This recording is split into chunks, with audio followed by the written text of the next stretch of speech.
काम छोड़ करके भगवान का भजन करो।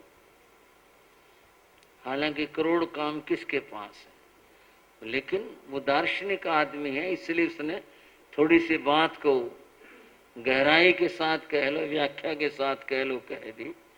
किसी के साथ अब इसे यूं कह लो, किसी के पास कितने भी काम हो, करोड़ तो एक कहने की बात हो गई, कितने भी काम हो, अगर धर्म ध्यान करने का, परमात्मा को याद करने का समय हो गया, श्रावको श्राविकाओ समझ लेना इस बात को। अगर धर्म ध्यान करने का, सामायिक का, माला जाप का, प्रवचन का और कोई धर्म ध्यान का अगर समय हो गया, कोटिम त्यक्त्वा हरि भजे, सारे काम छोड़ करके परमात्मा का भजन करना चाहिए। कुछ बनेगा विचार, कुछ सोचोगे इस बात के ऊपर कि भाई हमें ठीक बात है। ये नहीं है चलो आज तो बहुत काम हो गए, चलो रहने दो, कल कर लेंगे, शाम कर लेंगे, सुबह कर लेंगे, फिर कर लेंगे, ये वृत्ति नहीं होनी चाहिए। वृत्ति क्या, जितने भी काम हैं सारे काम छोड़ करके कोटिम त्यक्त्वा हरि भजे, परमात्मा का भजन करो, जाप करो, पाठ करो, ध्यान करो, स्वाध्याय करो और सामायिक करो, सब काम छोड़ करके करो। पहले जरूरी है व्यक्ति को धर्म ध्यान करना चाहिए। चर्चा क्या चल रही थी?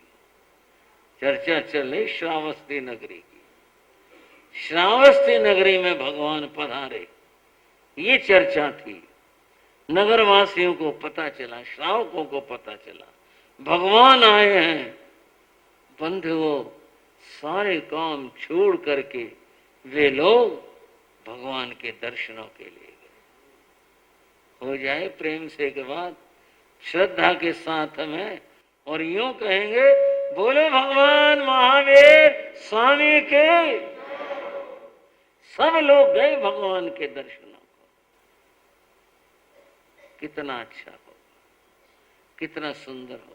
यूं कहा है, तीर्थ के जो संत दर्शन के लिए कोई व्यक्ति चलता है ना, उसका एक एक कदम तीर्थ यात्रा होता है, अगर वह चले। और ये बात मैं जैन दर्शन के अनुसार कह सकता हूं। घर से चले हो, सामायिक का भाव लेकर के चले हो, रास्ते में कोई आरंभ का काम नहीं करना चाहिए। चलो सब्जी बिक रही, सब्जी लेते चलो, ना ना, आप सामायिक का भाव लेके चले हो।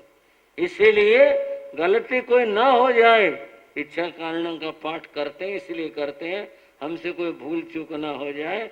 अगर जहां से आप भाव बनाकर चले, श्रावक श्राविकाओं मन बनाकर चले, कभी चलो हमने सामायिक करनी है, कोई आरंभ का काम मत करो। आपका एक एक कदम तीर्थ यात्रा के समान है। संत दर्शन के लिए जा रहे हैं तो एक एक कदम आपका तीर्थ यात्रा है। रास्ते में झूठ मत बोलो, प्रलाप मत करो, कोई आरंभ संभारंभ की बात मत करो। चले हो घर से, बस अब तो जो उद्देश्य लेकर चले हो वही मानस में और दिमाग में होना चाहिए, और कुछ नहीं होना चाहिए। श्रावस्ती के श्रावक भगवान के दर्शनों के लिए चले, शंख और पुष्प के लिए भी चले। मैं तो सोचता हूं और कहूं क्या, मेरा तो मन करता मौन होकर के मैं सोचूं वो कितने पुण्यवान लोग होंगे जो इतनी श्रद्धा लेकर के, भावना लेकर और भगवान के दर्शनों के लिए जा रहे हैं। कितना उनका अंतर निर्मल होगा, कैसी भावना उज्ज्वल होगी, भगवान के दर्शन करेंगे। और बंधु, वहां पहुंच करके जब भगवान के जिन्होंने दर्शन किए, प्रभु के दर्शन किए, उनकी आंखें धन्य हो गई। धन्य क्या, आंखें तीर्थ हो गई, उनके माथे तीर्थ हो गए, जिन्होंने जाकर भगवान को वंदन और नमन किया है। कितनी उत्तम आत्माएं भगवान को पहुंचकर वंदन नमन किया, भगवान के दर्शन किए, वहां जाकर के बैठे और भगवान ने कृपा की। भगवान की ये कृपा अहेतु कृपा है, बिना कारण के बादल आया और बरस पड़ा। श्रावक आए, श्रोता आए, वो लोग आए और भगवान ने उनको अपनी मंगलमय देशना वाणी सुना दी। अमृत की बारिश हुई, ये पानी की बारिश है बंधुओं, अमृत की वर्षा हुई। वो सब लोग भगवान की वाणी सुनकर धन्य धन्य हो जाते, उनका तो रोम रोम धन्य हो गया भगवान की वाणी सुन करके।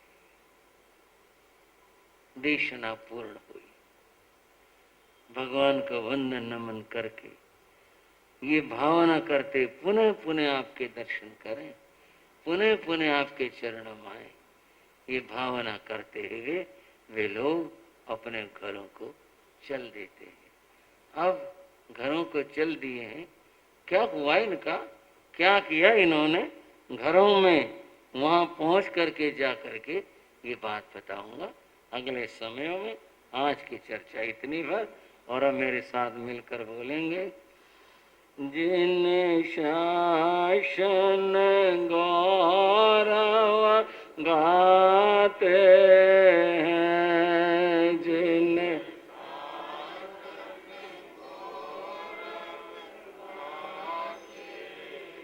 निज जीवन सफल बनाते हैं, निज जीवन सफल बनाते हैं, जिन शासन गौरव गाते हैं, जिन शासन गौरव। बंधु, इस पंक्ति पर ही आप ध्यान दे लें। जिन शासन का जो गौरव है, जिन शासन के गौरव, संत मुनिराज आचार्य, ये सब गौरव है, उनकी बात करके, उनकी चर्चा करके हम अपने जीवन को सफल करते हैं, निज जीवन सफल बनाते हैं। उनकी महिमा गाकर, उनका गुणानुवाद करके हम अपने जीवन को सफल बनाते हैं। बंधुओं, ये चर्चा जो मैंने शुरू की, आपने सुना भगवान महावीर के 11 शिष्य हुए जो गणधर कहलाए। गणम धारयति, जो समूह का संरक्षण करता है, उसको गणधर कहते हैं। वो 11 थे और सबसे पहले इन्होंने ही भगवान के चरणों में दीक्षा ली थी। और इन सब के साथ में, एक एक के साथ में शिष्यों का विशाल समूह था। इंद्रभूति गौतम के पास 500 शिष्य थे। ये लोग उनके पास विद्या अध्ययन करते थे। मात्र विद्या अध्ययन ही नहीं, और भी जो कर्म कांड होते हैं वैदिक परंपरा में, क्योंकि ये सब लोग ब्राह्मण थे, अतएव वो सब सीख रहे थे। इस तरह सबके थे, पर सबके एक संख्या नहीं थी। किसी के 400 थे, किसी के 300 से 250 थे। इस तरह सबके अलग अलग शिष्य थे। और ये सारे भगवान के पास आए थे। आए इसलिए थे कि हम उस वर्धमान को, महावीर को, कौन है वो, उसको जा करके हम पराजित करेंगे, परास्त करेंगे, इसलिए आए थे। ठीक है ना भाई, ये सुनी हुई है ना आपकी सबकी, इसलिए आए थे। और जब यहाँ आए तो भगवान ने, वे तो सर्वज्ञ सर्वदर्शी थे, इन सब के मनों की बात कह दी। चाहे वो प्रश्न था जो था, मैं तो सरल भाषा में कह रहा हूं, आप आए और मैं आपके मन की बात कह दूं, आप तो उसी दिन भक्त हो जाओगे। भगवान ने इनके मनों के प्रश्न कह दिए, और ये वो प्रश्न थे जो इनके सुलझ नहीं रहे थे। समाधान कहीं मिला नहीं था, किसी ग्रंथ में, किसी और व्यक्ति से तो कह नहीं पाते, क्योंकि ये अपने आप को सबसे बड़ा मानते थे, तो इसलिए कह नहीं पाते थे। और भगवान ने इनके प्रश्न बताकर समाधान कर दिया, तो सारे समर्पित हो गए और ये सारे भगवान के शिष्य बन गए। 11 प्रधान शिष्य थे जो गणधर कहलाए।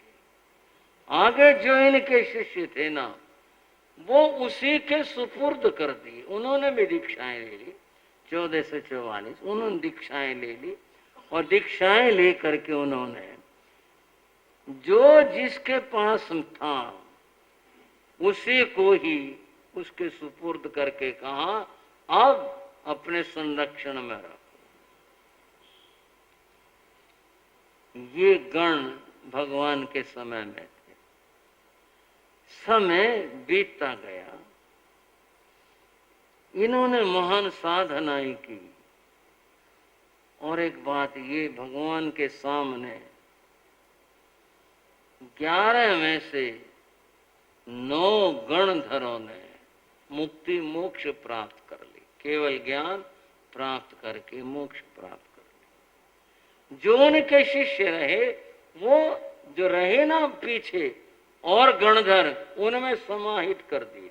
ठीक है, इसके शिष्य अब इनके साथ पढ़ेंगे, इनके साथ अपने साधना करेंगे, इस तरह कर दिए। भगवान के निर्वाण के समय में 2 गणधर ही विद्यमान थे, गौतम स्वामी और सुधारम स्वामी, ये 2 थे। भगवान का निर्वाण हुआ। निर्वाण के बाद जो घटना घटी, गौतम स्वामी को भगवान ने पहले ही उस दिन दूसरे गांव में भेज दिया था। वहां पता चला, उनको बड़ा दुख हुआ। वो कथा अलग से है, और यह उसकी पूर्णता है कि गौतम स्वामी को केवल ज्ञान प्राप्त हो गया। अब बिना केवल ज्ञान के बचे सुधर्म स्वामी। यहां से बात करते हैं। गौतम ने केवल ज्ञान लाहा, गौतम ने केवल ज्ञान, श्री सुधर्म पर संग भार रहा, श्री सुधर्म पर संग वे प्रथमाचार्य कहलाते हैं, वे प्रथमाचार्य कहलाते हैं, जिन शासन गौरव गाते हैं, जिन शासन गौरव। अब संघ जो चतुर्विध संघ था, उसके सामने प्रश्न यह आया कि संघ का संचालन अब कौन करे। बड़े गौतम स्वामी थे, लेकिन उन्हें केवल ज्ञान हो चुका था। ये याद रहे, जो केवल ज्ञानी हुआ करते हैं वे किसी के प्रतिनिधि नहीं बनते, होते नहीं, वो अपने आप में पूर्ण है। अब व्यक्ति वो चाहिए जो भगवान का प्रतिनिधि बन सके और यह कहे भगवान ने ऐसा कहा, भगवान ने फरमाया, भगवान का यह आदेश है, भगवान की ये देशना, जो यह कह करके उनका उपदेश आगे बढ़ाए। अब जिसको केवल ज्ञान हो गया वो तो कहता मैं ऐसा कहता हूं। वो तो अपने ज्ञान से कहेंगे, दूसरे से, दूसरे का नाम लेकर नहीं कहते। तब निश्चय हुआ कि भगवान का जो प्रतिनिधित्व है वह सुधर्म स्वामी को दिया जाए। सुधर्मा स्वामी को प्रथम आचार्य बनाया गया। वे इस संघ के शासन के प्रथम आचार्य बने।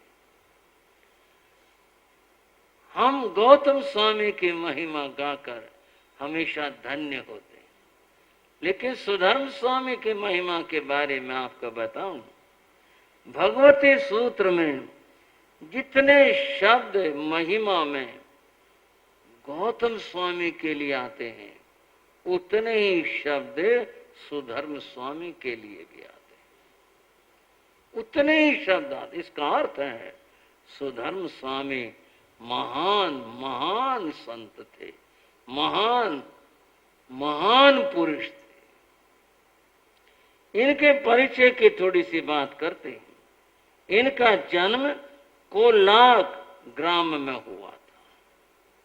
सुधर्म स्वामी का, गौतम स्वामी का जन्म गुब्बर गांव में हुआ था। इनका जन्म जो है वो कोलाक ग्राम में हुआ था। इनके पिता का नाम धम्मिल था। किसके पिता का नाम? सुधर्म स्वामी के। इनके माता का नाम भद्दिला था। ये वेद और वेदांग के ज्ञाता थे, वैदिक धर्म के भारी महान विद्वान थे। जैसे गौतम की महिमा है, ऐसे इनकी महिमा, वेद वेदांगों के ज्ञाता थे।